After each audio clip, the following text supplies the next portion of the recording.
I built what I wanted to enjoy, really. And I really just throw caution at every time I hear about something that's typical in the industry. I try to go the other direction.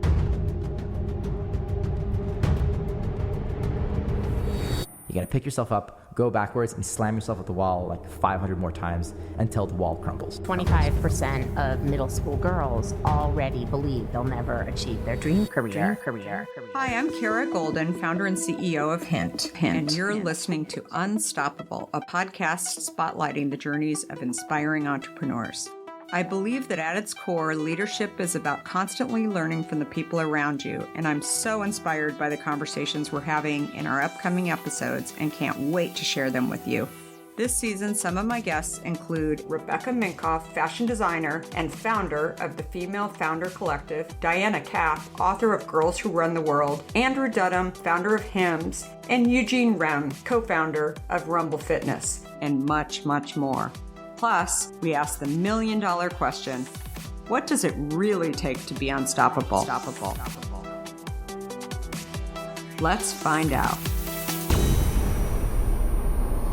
Hi, everybody. It's Kara from Unstoppable. We're so excited to have not only an amazing guest, but also a friend of mine, Janie Brooks Heuck. Janie is very, very awesome, and we're really excited to have her here. She is the managing director of Brooks Winery, and she personally is one of the most energetic figures in the Oregon wine industry. She's always had a commitment to social responsibility and the environment, and as of January of last year, Brooks Winery became a certified B Corporation. Yay.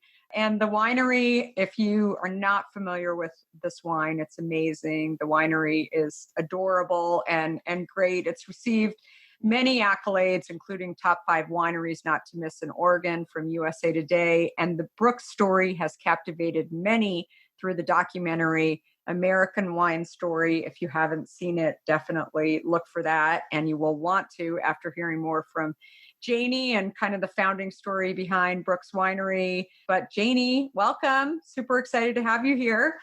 Very honored to be here, Kara. Super excited. So take us back to the beginning and, how did you become involved in the company? So the winery was founded in 1998 by my brother, Jimmy Brooks, and he had spent 6 years working harvests in Europe and moved back to Oregon and got a job in the wine industry. And after a couple of years working for a winery, he started his own brand, very limited on what he could do with it. And so he moved to another location to be the head winemaker at a winery called Mesara, and really was able to develop his brand there. And he grew the winery to about 2,500 cases. And then he passed away unexpectedly on September 4th in 2004 at the age of 38. It was a huge shock to the industry up here. And I lived down in California, and I got to his house the night that he passed away. And I was sat down by 12 winemakers who said, we figured out today who he was buying his fruit from, and we need to talk to you about it. We really think what Jimmy was doing as a brand by his focus on farming and Riesling, that it should continue.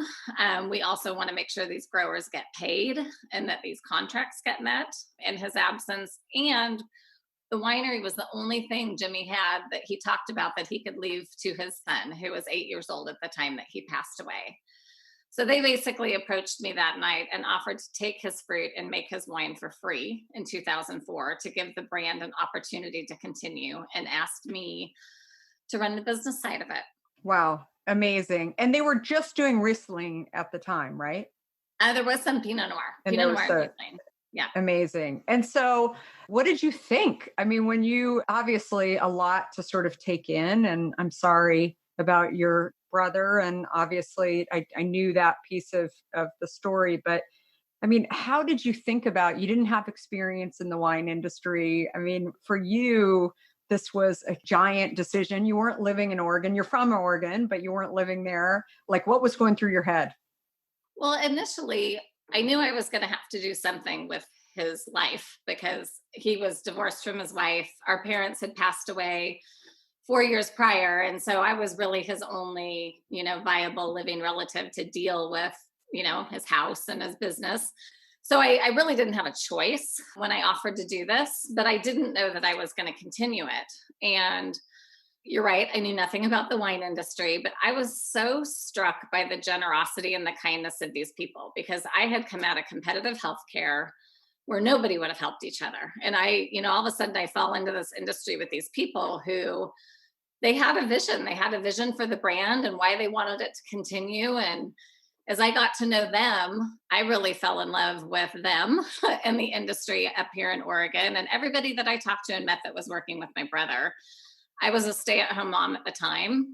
We had moved to California and I had decided to stay home with my kids. So I had been at home for about 4 years and definitely knew that that was not probably the right place for me to be a stay-at-home mom. So this gave me an opportunity to get back into business. And I've just loved it. I've had so much support from so many people. Our winemaker was my brother's assistant. So he came to me in the spring of '05 and he said, I want to come be the winemaker at Brooks. Would you be willing to, keep this going for future vintages? And so he's still with me. So we've been working together for almost 16 years. That's amazing. What developments have you done since then, besides expanding the brand, and the actual sales exponentially? Probably the most significant thing we did is we purchased the vineyard that my brother really wanted to purchase back in 2008. My husband and I did. And then we purchased a piece of property right next to the vineyard that in 2014, we built our own winery building. So that was kind of a final commitment that we are going to be here for the long haul. So we built a 13,000 square foot winery that probably has the best view in the Willamette Valley.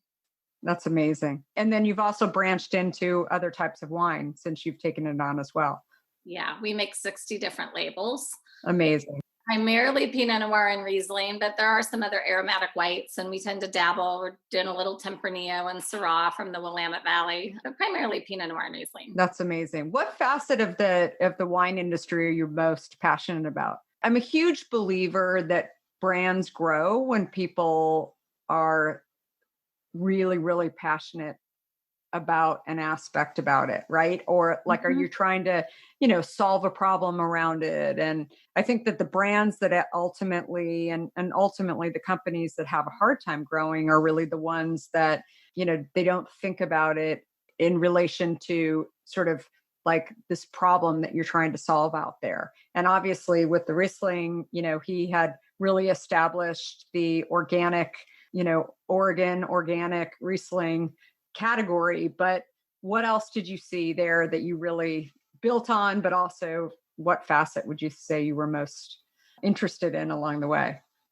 I think like product development, one of the things that, the wine industry in general, and it doesn't matter if you're in Oregon, California, or in Europe, is a very traditionally run business that is primarily focused, as it should be, on producing wine.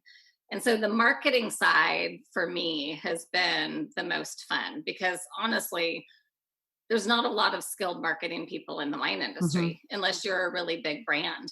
So to be a smaller brand and to find ways to differentiate ourselves and to do things that people don't do in the industry has been the most fun for me. I really like coming up with new products, new ideas, new programs that nobody else is doing and looked for a lot of input and advice and through people in other industries. Yeah.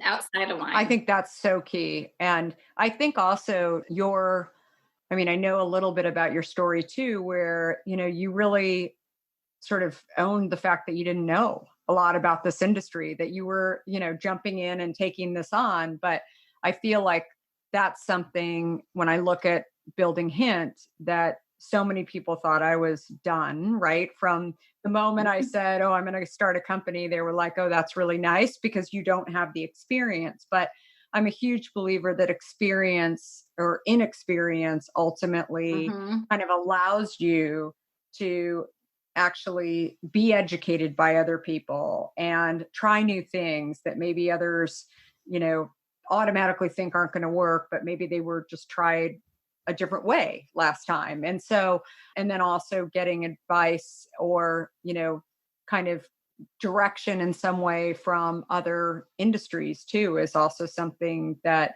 is really kind of unique. I mean, one thing you and I talked a few weeks ago, and one thing that I was just so impressed with, and I've told so many people about this, is that frankly, when you said, "Oh, let's go do a Zoom call," I thought it was not going to be a good situation. And you were like, "No, I just wanted to catch up. And, I've got to go in a little bit because I've got some Zoom wine tastings going on." And I'm like, "Wait, what? Back up a minute." I mean, you just were, tell me a little bit about that. I mean, right when COVID was going on, I mean, you didn't sit there and say, "Okay, all the restaurants are closed, the winery's closed, we're sort of closing business instead." Like, what did you do? I really was approached initially about doing virtual tastings. A lot of people in the industry, and I do this often, I sit back and watch for a while and see Uh-huh. what works and what doesn't work. And there was a lot of really bad marketing from a winery standpoint. And I'm sure in every industry, people talking at the people, their Instagram live and not asking the customer what the customer wants. So my approach to it was, I'm going to do virtual tastings, but I'm not going to send you a 3-pack and tell you what to buy. I'm going to have you tell me, who do you want to have at the tasting? How many different wines do you want to try? What topics do you want to talk about and learn about? And people have really enjoyed them. And the format is completely different. So it's not a canned format. I have long conversations with each partner before we have the session, and they've been super fun. I've done everything from dinner parties with a lot of icebreaker questions that have nothing to do with the wines and talk about the wines quickly to, full PowerPoint presentations with people that don't know anything about wine. I love it. I love it. And you send the wine to people's homes ahead of time, and then they're tasting them, in some of them, obviously that's not the dinner party situation, but in some of them, it's as simple as getting a group of people together and Yeah. you're explaining different aspects about the wine while they're trying it in their own home. It's amazing. That's Yeah. super, super fun. And you said you've been busy, right? Like a lot of people are doing this. It's not two people. It's a lot of people are doing these different tastings for clients or group of friends. Clients, birthday parties. I did one a couple weeks ago with a group of families that they take a wine trip together every year, and they weren't going to get to do their wine trip, so they had a night with me instead. Yeah, so there's all sorts of reasons, and it's so energizing for me because so much of my business usually is being on the road and meeting with my distributors and with wine buyers and sommeliers, and we're not doing any of that anymore. So my just interaction with people has really, really been, everybody's obviously has been affected by COVID, but it's a great way for me to get to know new people. And we are doing it teams, team meetings just for morale for different people's teams and yes, clients. And some of it's just personal. That's amazing. One thing that I think about a lot in your story is, obviously you're a family business. You were put into a situation where, you took over from another family member unexpectedly. But I think there's probably some people listening where their parents started a company, right? And they're taking it over. Like, what did you learn about this? Like, what would you share with people was the most surprising piece of this in terms of, maybe it wasn't as established, right? As maybe you would have, had a company established, but let's just say from a brand standpoint, what were kind of the key things that maybe you were changing or that you were respecting and holding? I mean, how did you think about, like, you ended the night with a group of his friends, sharing that they wanted to continue it and they wanted to, make sure that people got paid and all of those aspects. But where do you go from there, I guess? Well, there's definitely kind of philosophies that Jimmy founded the company on that we've tried to maintain going forward. So he was a big believer in biodynamic farming. And so we've continued to do that. He created all of our packaging. So our logo is actually his tattoo. And the tattoo he had on his left shoulder that symbolizes the circle of life. And that was very important to him. So we've kept his packaging. Accessibility to wine. He really wanted reasonable price points. I have held our price points to be so the wines are very accessible and approachable this whole entire time. And then the way he approaches winemaking itself. So we use a certain size fermenter, and we don't have to get into the details, but when he was making 2,500 cases, we would use these 2-ton fermenters to make all of our wine. Well, we make 20,000 cases now, but we still use 2-ton fermenters. Wow. To make our wine. So we've really held his philosophies close to heart between his winemaker and I of different parts of the business. My part of it then is, how do you get your brand in front of as many people as possible? So that kind of comes back to why we make so many different wines and we make them in so many different styles. Our building and our winery, for when people come here, is all about the customer experience. It is not the typical tasting room bar. I did not want to do that because I personally don't want to enjoy, I built what I wanted to enjoy, really. Sure. And I really just throw caution at every time I hear about something that's typical in the industry. I try to go the other direction. Yeah. Right. Absolutely. And I think it's really just so amazing what you've built. And did you ever want to run your own company? Like when we were, Janie and I went to college together. And so I've known her for a long time. So did you ever think oh, I want to go run my own company one day? I mean, was that ever part of your? It never was part of it, but I did have an opportunity. I was the third employee at a startup company back in the mid 90s.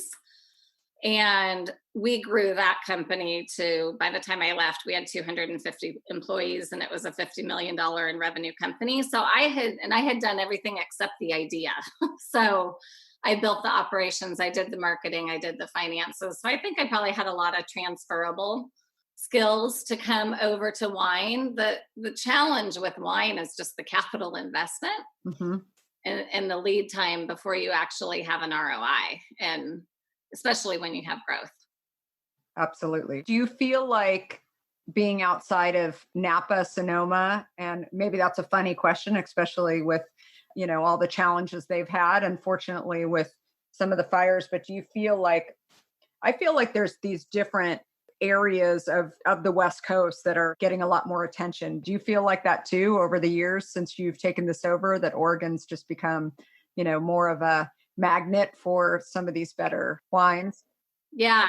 And on multiple levels. We have 450 wineries in the Willamette Valley, so we're not sure producers, but we're also, we're just tipping that next generation point. So we've been around long enough for a generation. So you are seeing a lot of changes in terms of ownership of vineyards, of wineries. But the fact that people want to make that investment shows that we've really proven ourselves. The first grapes were planted here in the late 60s.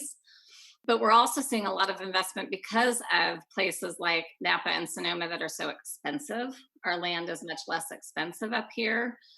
Jackson family owns a ton of land up here, ton of vineyards. So we've seen a lot of external investment. Same thing with the French. There's a lot of very strict rules in Burgundy about what you can grow and where you can grow it.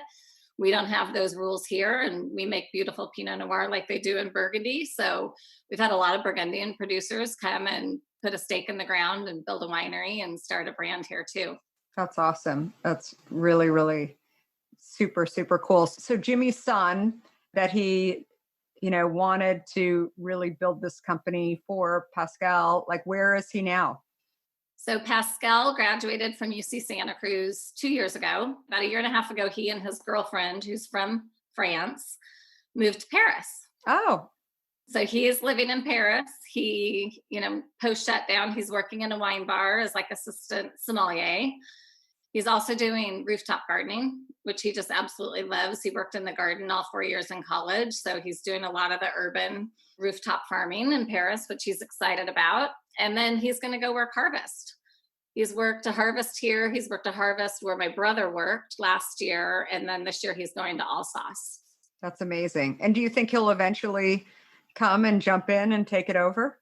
I do. I don't know when, and I don't, it might be 10 years from now, but he does want to be on the production side, which is why he's getting so much harvest experience. And he participates in our leadership meetings. We've had meetings on Zoom once every couple of weeks for COVID, and he's participated in those. So it's great. He's getting more and more involved in the business. I think it's really smart having him go and get outside experience too, and really wanting to come into the company and continue his dad's legacy when he's ready. I mean, that's awesome. And he's never had any pressure.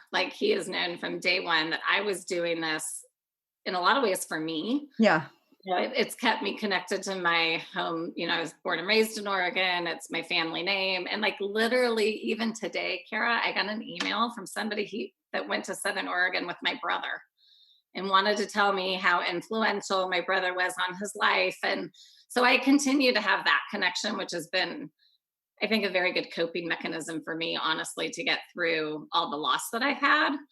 So it means a lot. And the fact that Pascal's even interested is amazing. I think about this a lot. Like when you were 20 years old, you never knew, right, that this was your path. And now, I mean, you've just done so much to not only sort of grow this business, but also, grow a next generation. I mean, in many ways. What do you think has been the toughest for you? Like, what have you been most afraid of in growing this business, or things that you just didn't know? I feel like so much you've figured out. I mean, you've just had the tenacity and the curiosity. I mean, what else do you think of what's been really tough for you? Like I mentioned before, probably the cash flow side of the business and how you really ever get that back. Yeah. It's only scalable to a point, and you only want it scalable to a point. So we actually made a decision a couple of years ago that we're going to cap production at about 20,000 cases. And we've done that for a couple of years. And it really is allowing us to get into that next level. So you're not chasing growth, but you're like really zooming in on technique and quality and details to make what we already do that much better. That's so interesting. And then direct to consumer is so critical as well. So critical. Yeah, super, super critical. I think in almost every industry, if you did not put any eggs into a direct to consumer plan, that's probably one of the things that you should focus on now in terms of actually starting that channel. Would you agree? Totally. And then anybody in the wine industry right now that doesn't have a big direct to consumer support base is really having a hard time. For small family wineries, we're about 1/3 wine club, 1/3 tasting room. So 60% of our revenue is very reliant on our direct sales. Yeah, totally. I mean, as I shared with you, we already had a direct to consumer play started, but almost tripled that business since March. It's just been crazy. And again, like I think the rest of your channels don't get shut down.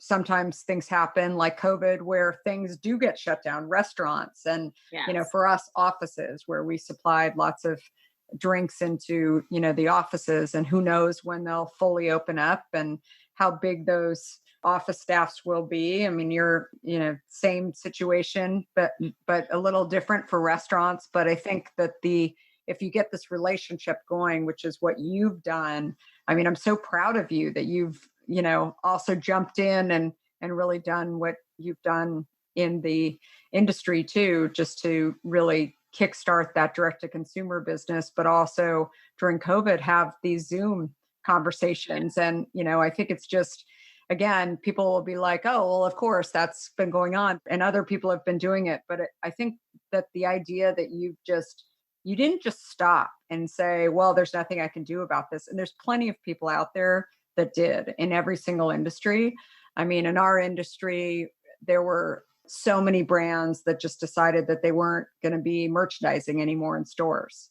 And, and they ended up losing shelf space in stores. I mean, we, were safe about it. We went in either before hours or late in the day when there were hardly people in there, but with our mask and gloves and everything else. But I think you just showed me and so many people that you look at sort of what can be done at any situation, even when, things are really, really tough. So, well, and you have to, like with our restaurant business, that's 40% of our business. And it's gone. And I don't think it's coming back anytime soon. And certainly my travel and visiting markets is not coming back for another year. So your only choice should be go focus on what you can control. Yeah. Right. And what you can build. And so much of this is about relationships, right? We're sitting here together. Totally. And, find your people and support each other and lift each other up. And I can't bring the restaurants back. I'm doing what I can, to support their legislation and sending wine to my friends who, are out of jobs. But I can really focus on my direct to consumer side. Yeah, I think that's so smart. What was the best advice that you ever received? The best advice that I've ever received, probably just perseverance and to keep going and to keep asking. There's like a business mantra that you have to ask the same question 5 times, and every time you answer it, you have to ask it again, so that you really break down any situation, and there's no giving up, there's no stopping. You can get to the end result. I love that. No, it's super great. So I always ask the question, what makes you unstoppable? And I think you partially answered it, but really the tenacity and the perseverance, and also I just think like you just have so much creativity, right? Like that, and just trying to figure out like from here, where do we go in so many different situations, that when I think of you, I'm always just super, super impressed whenever I talk to you, because it's always like, oh yeah, well, we're doing this. And I'm like, wait, what are you doing now? I mean, you're just, I love it. I love all that creativity. But what makes you unstoppable? We're launching a new product this week. Oh, you're kidding. No, tell me. Yeah, that's all in the COVID world. And we should actually do this together, Kara. You should be one of our partners. Yeah.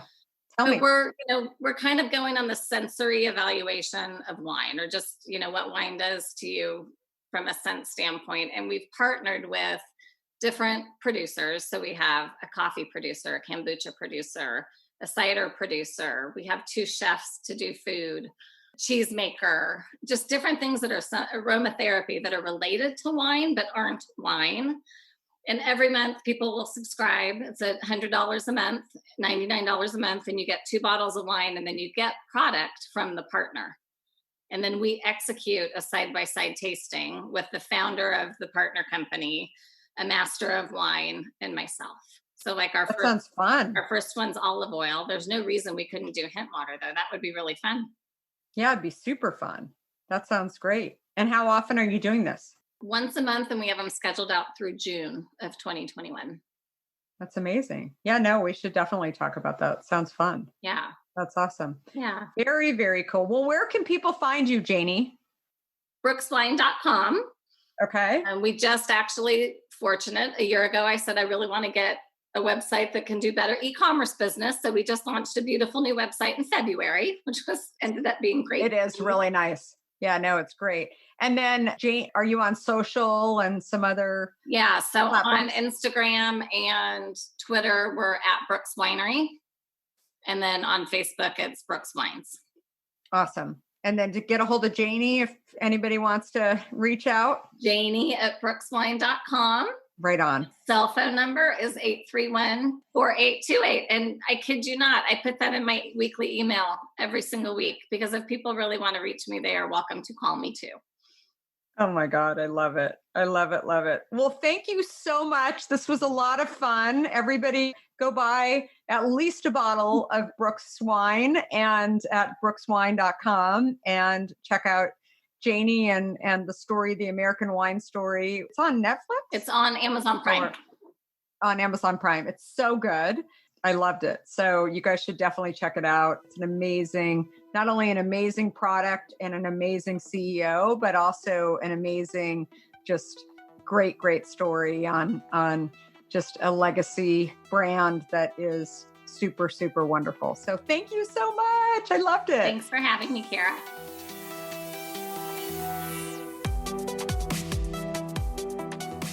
If you like what you heard, please help spread the word and leave us a review.